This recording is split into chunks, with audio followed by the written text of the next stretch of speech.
In this bulletin, 15,000 villagers unvaccinated.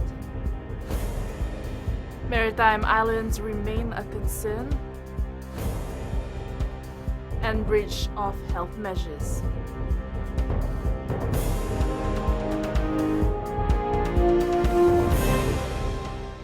Good morning, Fiji. A high number of individuals living in villages along the Kings and Queens Highway have not been vaccinated, causing some concern days ahead of a possible lifting of containment borders. Speaking during the Radio Fiji One's Nailalakai program, Prime Minister Voreqe Bainimarama revealed he is worried that there are more than 15,000 unvaccinated Fijians.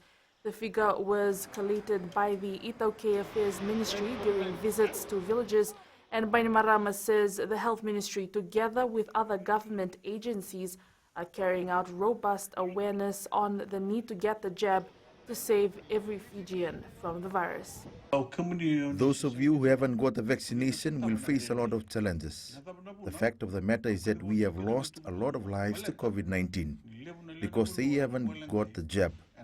What are you still waiting for? There will come a time when you try to get the jab, and it is all too late because there are no more vaccines available. The COVID-19 situation in the Maritime Islands continues to be a concern for the Ministry of Health. Permanent Secretary for Health Dr. James Fong says Kadavu and Naviti have entered the mitigation phase because the first evidence of the outbreak was death related to the virus. Dr. Fong says the virus was circulating in both the communities for quite a while before the ministry became aware of it. The Permanent Secretary says movement restrictions and targeted village lockdowns for Tawava village and the villages in Yawetikina remain in force. I know that in Kadavu we are beginning to get ahead of our mitigation phases, following up all vulnerable persons and positive cases. Our attempts to ensure that those positive cases and vulnerable cases are monitored. High numbers of public health infringement notices continue to be issued daily as hundreds of Fijians disregard COVID-safe protocols.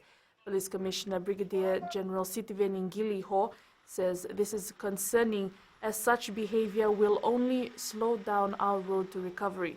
With containment borders in Viti Levu lifting soon, Ngiliho is reminding Fijians that public health restrictions remain. I just reiterate the call for people to be responsible. It is concerning that the numbers continue to rise as government and Ministry of Health leads us on a pathway of getting out of the current restrictions. Fiji's national export strategy is seen as a viable program for local businesses which need a boost in the midst of a struggling economy. Minister for Trade and Commerce Fayaz Koya says companies can secure grants of up to $100,000 under this strategy. Since 2007, the program has assisted about 114 existing and new exporters amounting to over $15 million. The strategy issues grants for businesses which address import substitution, increase foreign exchange and exports. The program is crucial in this trying time, especially when the Fijian economy, business activity, employment and socio-economic conditions are battered by the COVID-19 crisis. Every business has been affected, and I think I probably want to say that it comes down to how well are they prepared, Koya says funding is available for those wanting to enter the international market, diversifying exports and in turn create jobs. The program serves as a path forward in curbing the trade deficit through targeting priority sectors in the development of niche products and services for exports such as fisheries, such as forestry, agro-business and also for manufacturing. The government is also expanding the scope of which businesses can be assisted under this strategy.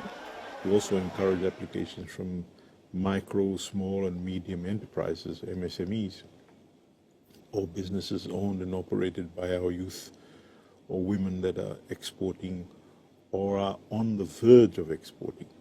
Applications for the grants close this Friday. Kelly Vadala, FBC News. Individuals and companies who have extraction license from the Lands Ministry can be issued with a stop work order notice if they are seen illegally extracting sand, soil or gravel.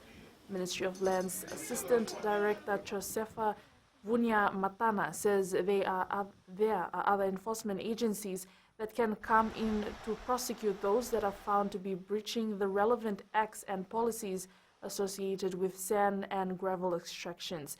With the increase in illegal sand and gravel extraction, Matana says the ministry issues the license for both state and native land sand, and a checklist needs to be ticked before the approvals are given. Agencies that come in that have powers with regards to these illegal extractions, like the Department of Environment and of course the police, and then for those that already have licenses with us, they have conditions of their license that we need them to abide by. We can penalize them through the requirements of the State Lands Act.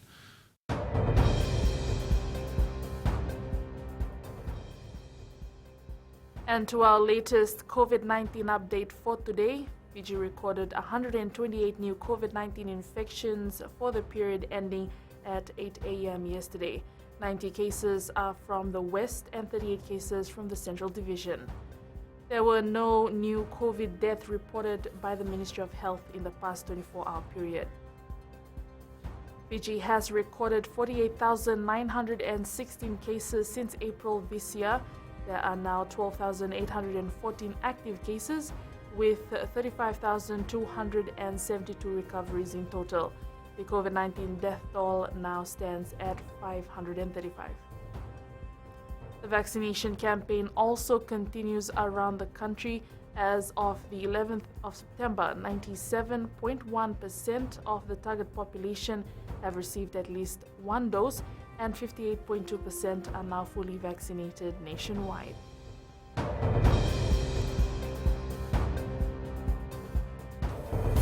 Up ahead, Navunga rated a future star.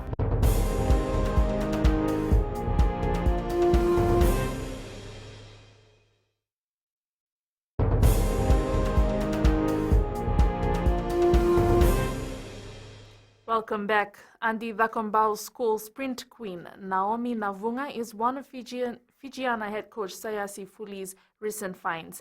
Originally from Mba, Navunga has been impressive on the tracks and fully believes she has what it takes to be exceptional on the rugby field as well.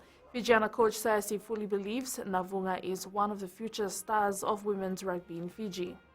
I've tested her twice, and she's very impressive, and we've signed her for the next 2 weeks to join our squad. Plans to host the Melanesian Cup in Fiji is still in the pipeline for Basketball Fiji. Basketball Fiji Chief Operating Officer Laipua Mau says they had put in their bid to host the Melanesian Cup prior to when the pandemic hit in April. Puamau says this is now dependent on when restrictions will be lifted. Monitoring the situation right now and how everything is developing. And the second is basically be also dependent on whether it's in the best interest for all our stakeholders in holding the event. And more importantly is whether we are able to deliver a safe event in accordance to the guidelines provided by government.